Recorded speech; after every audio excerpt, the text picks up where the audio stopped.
Organizers say millions of Americans took to the streets this past Saturday to protest President Donald Trump and his administration's actions on a number of key issues. Thousands of people attended several protests here in northern Minnesota. Our reporter Matthew Freeman has more details.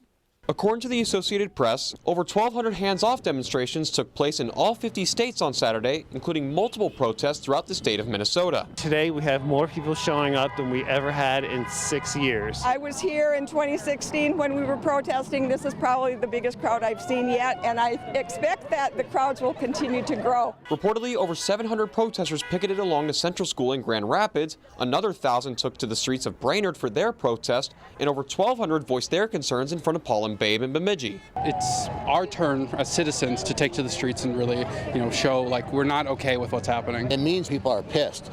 There's a lot of energy. I've never seen anything like this. The so-called hands-off demonstrations, organized by multiple activist groups, all centered around one common theme. There have been a lot of interventions by Musk and Trump on things like Medicaid, Social Security, sound economic policy, grants that fund science, vaccine research, immigrant status, First Amendment rights. We still have due process in this country, and Trump and Musk can't take that away from us. While Trump and Musk were the main focus across the country, protests in northern Minnesota also focused on U.S. House District 8 Representative Pete Stauber. He won't meet with us. He won't listen to our concerns.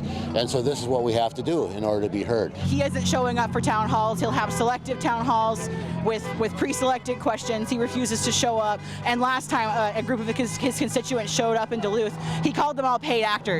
And I am proud to proclaim that I am receiving $0 for being here today. Some feel that the actions made by President Trump and his administration are all to gain political power. We don't want an authoritarian government. We don't want an oligarchy. We don't want a government that serves only the interests of the very rich like Elon Musk. We want a government of the people, by the people, and for the people. But some can't help but feel personally attacked. I have an older brother who's trans, and he's engaged to a trans woman, and they're being attacked. They're not safe, and that's my brother. I'm not okay with that. I myself am also queer. I'm attending university right now. I have met so many wonderful international students, like some of my best friends, honestly, and it isn't right what's happening. An organization known as Indivisible helped organize the rallies for northern Minnesota.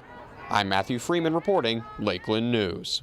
When asked about the protest, the White House said in a statement that, quote, President Trump's position is clear. He will always protect Social Security, Medicare, and Medicaid for eligible beneficiaries, and that the Democrats' stance is giving Social Security, Medicaid, and Medicare benefits to illegal aliens, which will bankrupt these programs and crush American seniors.